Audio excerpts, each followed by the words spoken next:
Welcome back दोस्तों। इस lecture के अंदर हम लोग मशीन लर्निंग फ्रेमवर्क की बात करने लगे। लास्ट लेक्चर में आपने देखा कि हमने एक होलिस्टिक व्यू देखा मशीन लर्निंग डेटा साइंस की टाइप्स, और फिर हमने उसमें सुपरवाइज अनसुपरवाइज वो सारी कैटेगरीज हमने देखी। हाउएवर, अगर आपको याद हो शुरू में मैंने कुछ इस तरह से कहा था कि डेटा साइंस जो है ना वो बेसिकली 3 कंपोनेंट से मिलकर बनती है। एक हमारे पास पहले होती है प्री प्रोसेसिंग, ठीक है।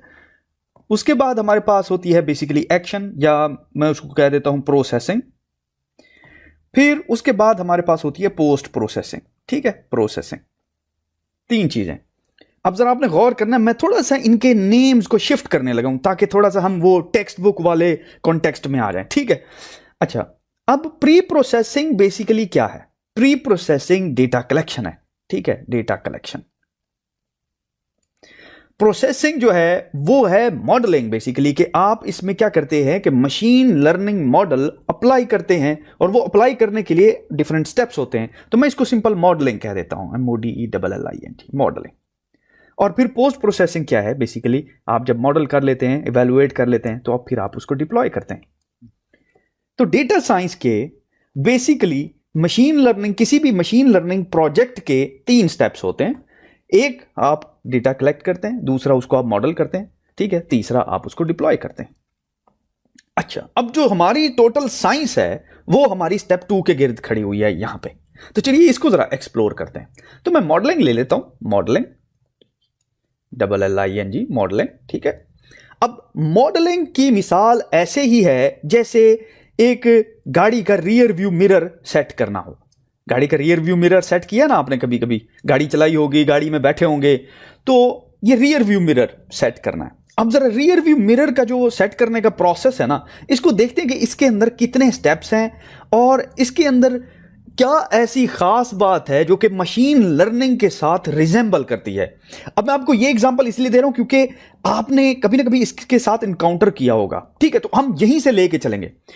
सबसे पहले इमेजिन करें आप अपनी गाड़ी में बैठते हैं और आपका ध्यान पड़ता है लेफ्ट साइड वाले मिरर पे, आप देखते हैं कि यार आपको कुछ नजर नहीं आ रहा, ठीक है।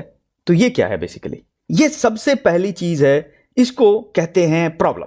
आपने देखा कि देयर इज अ प्रॉब्लम, ठीक है, प्रॉब्लम डेफिनेशन कह देता हूं, डेफिनेशन।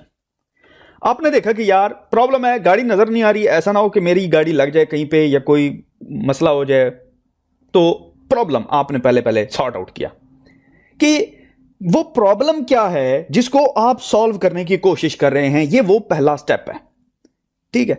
अब इस प्रॉब्लम को सॉल्व करने के लिए दूसरी चीज आपको रिक्वायर्ड क्या है?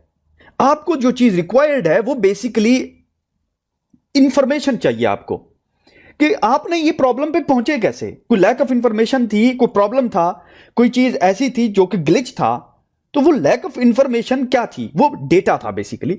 तो आपने देखा कि आपके पास जो डेटा आ रहा है, यानी कि जो डेटा आपको मिरर की तरफ से रिफ्लेक्ट होकर आपकी तरफ आ रहा है, ठीक है, उसमें आपको कोई गाड़ी नजर ही नहीं आ रही। इसका मतलब यह है कि देयर इज अ प्रॉब्लम, आपको रोड नजर आना चाहिए पीछे।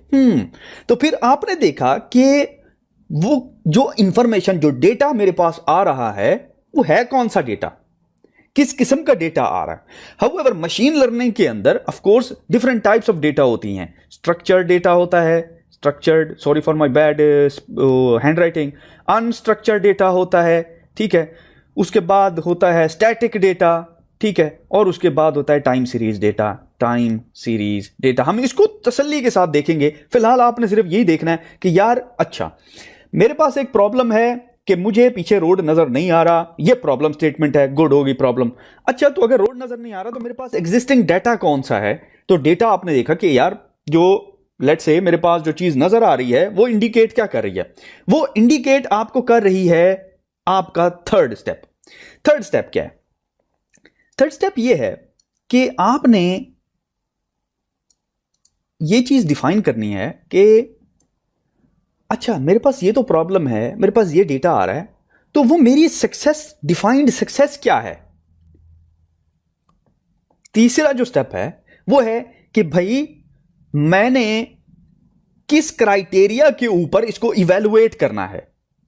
समझ रहे हैं कि मेरे पास एक लेट्स से प्रॉब्लम था, मेरे पास एक डेटा आया, चलो मेरे पास प्रॉब्लम है, डेटा है, लेकिन मैं ये सोचना चाह रहा हूं कि ये जो प्रॉब्लम है इसकी इवैल्यूएशन क्राइटेरिया कौन सा है, इसको किस क्राइटेरिया के ऊपर मैंने इवैल्यूएट करना है कि भाई मिरर को मुझे क्या नजर आना चाहिए। इस केस के अंदर फॉर एग्जांपल आपको रोड की सेंटर लाइन नजर आनी चाहिए, ये वाली, ये क्राइटेरिया है। अगर आप इस क्राइटेरिया को मीट करते हैं तो आप कहेंगे सक्सेसफुली मैंने मिरर को एडजस्ट कर लिया। अगर आप इस क्राइटेरिया को मीट नहीं करते तो फिर आपने सक्सेसफुली बेसिक वो प्रॉब्लम सॉल्व नहीं किया। तो ये जो क्राइटेरिया है ये सेंटर लाइन है। हाउएवर ये सेंटर लाइन कितनी मीट करनी चाहिए? ये 99.99% होनी चाहिए? ऑफ कोर्स नहीं, ऐसा ही है ना।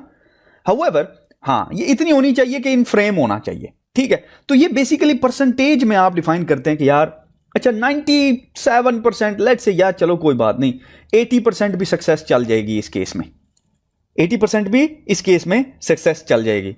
हाउएवर इमेजिन करें आप एक ऑटो पायलट बना रहे हैं एक जहाज का जिसने लैंड करना है, ठीक है, ऑटो पायलट बना रहे हैं एक जहाज का जिसने लैंड करना है। तो उस केस में 1 डिग्री का डिफरेंस जो है विल मेक और ब्रेक। तो उस केस में 80% सक्सेस पे आप नहीं जा सकते। तो ये इवैल्यूएशन है। तो थर्ड स्टेप आपने ये करना है कि इवैल्यूएट करना है कि भाई मेरा सक्सेस क्राइटेरिया क्या है। Evaluate, please don't mind my English spelling, हाँ ठीक है, कीड़े नहीं डालने इसमें से। ओके, 3 हमारे पास स्टेप्स हो गए कि जी हमारे पास बेसिकली एक तो प्रॉब्लम की डेफिनेशन होनी चाहिए कि करना क्या है। भाई मिरर मेरा ठीक नहीं नजर आ रहा, ठीक है, ये वाला। ओके, तो मैंने क्या करना है जी, क्या मेरे पास जो एग्जिस्टिंग डेटा है वो क्या है? अच्छा, वो मुझे डेटा बता रहे हैं यार मुझे घास नजर आ रही है, इसका मतलब है रोड जो है कहीं लेफ्ट साइड पे है या राइट अप है या डाउन है। अच्छा, ये मुझे डेटा बता रहा है, डेटा के ये फीचर्स हैं। Good good. अगर मैं चाहता हूं कि इस मिरर को एडजस्ट करने में मैं सक्सेसफुल हो जाऊं तो वो सक्सेस क्राइटेरिया क्या होगा? यार वो क्राइटेरिया ये होगा कि ये रोड का जो सेंटर लाइन सफेद नजर आ रहा है ना, ये मेरे मिरर के इस लाइन के ऊपर कट होना चाहिए। चलो ठीक हो गया। तो वो बेसिकली हम परसेंटेज में डिफाइन करते हैं। एक्सीलेंट। अब चलते हैं हमारे 4th स्टेप के ऊपर। मशीन लर्निंग में हमारे पास ये आइडिया हमें होना चाहिए कि जो सक्सेस क्राइटेरिया है, जो डेटा हम ले रहे हैं, उस डेटा से सक्सेस क्राइटेरिया को मीट करने के लिए द एफिशिएंट वे क्या होगा, वो कौन कौन से फीचर्स होंगे जो कि मैं मॉडल के अंदर मैच कराऊं ताकि मुझे ये सेंटर लाइन अचीव हो। ठीक है, तो वो मैं कहता हूं फीचर्स, FEATURES, फीचर्स। वो कौन कौन से फीचर्स मैं मॉडल कराऊं। ठीक है, अब फॉर एग्जांपल इस केस के अंदर मैं जी पहला फीचर तो ये है कि लेट्स से कि ये जो गाड़ी की लाइट्स आपको नजर आ रही है ना, यार ये मेरी आंखों में पड़ती हैं। इसका मतलब ये है कि एक तो फीचर ये होना चाहिए मेरे मिरर एडजस्टमेंट का, मॉडलिंग का, कि यार ये जो मिरर है वो डायरेक्टली मेरी आंखों में नहीं आना चाहिए, थोड़ा सा नीचे होना चाहिए ताकि ये लाइट्स जो है ना मेरी आंखों में ना लगे। One of the feature. तो आपने कहा कि अच्छा मैं फीचर्स के वो कौन कौन से एस्पेक्ट्स को मॉडल कर सकता हूं, या यूं समझ लीजिए मेरे डेटा के अंदर कौन कौन से पिवट पॉइंट्स हैं, मेरे डेटा के अंदर कौन कौन से पिवट पॉइंट। फॉर एग्जांपल यार ये आंखों में लगती है लाइट, पिवट पॉइंट है। ठीक है, अगर आप इसको ज्यादा ऊपर कर देंगे तो ऑफ कोर्स रोड के नजर आने की जो रेंज है वो कम हो जाएगी, यानी कि करीब वाली गाड़ी नजर नहीं आएगी, दूर वाली नजर आएगी। ठीक होगी बात। अच्छा, ये वो फीचर्स हैं जो कि आपने देखना है कि आपका डेटा आपको दे रहा है कि कितने वो यूजफुल हैं। उसके बाद 5th स्टेप है। 5th स्टेप जो है वो है बेसिकली मॉडलिंग इन इटसेल्फ, कि अब आपने देख लिया कि अच्छा मेरे पास ये प्रॉब्लम था, इस प्रॉब्लम के लिए मेरे पास ये डेटा मौजूद था। अब इस डेटा के लिए मैंने देखा कि अच्छा मेरे प्रॉब्लम का परफेक्ट सोल्यूशन ये एग्जिस्ट करता है, ठीक है, और इसके ये पिवट पॉइंट हैं। तो अब मैं कौन सा मॉडल लगाऊं कि ये इसको ठीक कर ले? क्या मैं रिग्रेशन लगाऊं, क्या मैं क्लासिफिकेशन लगाऊं, क्या मैं क्लस्टरिंग लगाऊं? कौन सा वो एग्जिस्टिंग मॉडल है जो कि इस प्रॉब्लम को सही रिप्रेजेंट करेगा सॉल्यूशन के फॉर्म में? ठीक है, तो मैं इसको कह देता हूं मॉडलिंग, MODELLING, मॉडलिंग। ठीक है, और उसके बाद ऑफ कोर्स ये जो मशीन लर्निंग है ना गाइस, ये वो है बेसिकली एक्सपेरिमेंटल आइटरेटिव चीज है, जिसमें आप बेसिकली मॉडल अप्लाई करते हैं और फिर आप देखते हैं कि अच्छा यार ये आपने मिरर ऊपर किया, ठीक है, आपने देखा कि यार ओहो ये तो गाड़ी बहुत ही, ये तो पीछे नजर ही नहीं आ रही कोई चीज, तो आपने मिरर नीचे किया, आपने कहा ओहो ये तो बहुत ही ज्यादा हो गया, फिर आपने थोड़ा सा ऊपर किया, फिर थोड़ा नीचे, और हाँ स्लोली कुछ इस तरह से डैम्प हुआ। ठीक है, आखिरकार आप एक परफेक्ट लोकेशन पर पहुंच गए। ठीक है, तो ये आइटरेटिव प्रोसेस है, अगर आप इसको गौर करें ये कंप्लीट साइकिल है। तो ये एक आइटरेटिव प्रोसेस है, तो इसको मैं सिंपल कह देता हूं लेट्स से आइटरेशन। ठीक है, और अगर मैं इस सारे को आपके सामने ले आऊं तो बेसिकली हमने एक फीडबैक लूप मैकेनिज्म बना लिया है कि जिसमें हम प्रॉब्लम डिफाइन करते हैं, ठीक है, इस लेवल पे आते हैं आइटरेशन लेवल पे, और जब हम देखते हैं कि ये प्रॉब्लम सॉल्व हुआ कि नहीं हुआ तो फिर हम ऊपर जाते हैं और प्रॉब्लम डेफिनेशन को रीइवैल्यूएट करते हैं कि यार बात यह है कि मैंने ये सोचा था कि रिग्रेशन मॉडल इस प्रॉब्लम को सॉल्व कर लेगा, लेकिन वो तो सॉल्व हुआ ही नहीं। ठीक है, वो तो गाड़ी मुझे नजर ही नहीं आ रही, रोड तो नजर ही नहीं आ रही, वो तो कहीं ऊपर चली गई है। ओहो, तो फिर आपने देखा कि यार असल में प्रॉब्लम ये है ही नहीं, बेसिकली मेरा जो मिरर है वो है ही ऑटोमेटिक। तो मुझे तो ये हाथ से चेंज करने की जरूरत ही नहीं थी, मैंने तो गरारी तोड़ दी। तो basically problem definition was very important in the beginning, कि जिसमें आपने बेसिकली ये क्राइटेरिया डिफाइन करना था कि यार मेरा प्रॉब्लम है क्या। Someone said very interesting coat, he said कि अगर आपको पता नहीं है ना कि कौन सा प्रॉब्लम आप सॉल्व कर रहे हैं, तो फिर worst thing that you can do is hard work.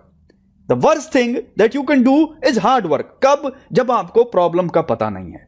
ठीक है, तो मेक श्योर कि लाइफ में भी जब भी आपने कोई चीज को सॉल्व करने की कोशिश करनी है ना, तो आइटरेट करना अपने जहन में कि यार वो प्रॉब्लम क्या है जिसको मैं सॉल्व कर रहा हूं। It is very important. तो ये वो हमारा फ्रेमवर्क है जिसको हम लेके चलेंगे, और इस फ्रेमवर्क को याद रखने के लिए आप सिंपल अपने गाड़ी का साइड मिरर को एडजस्ट करने का मेथड, जो प्रोसेस है, आप उसको सीख लें। एग्जैक्टली वही प्रोसेस मशीन लर्निंग एप्लीकेशंस में रेप्लिकेट होता है। मजा आया? चलो जी ठीक है, यहां पे कर देते हैं क्लोज।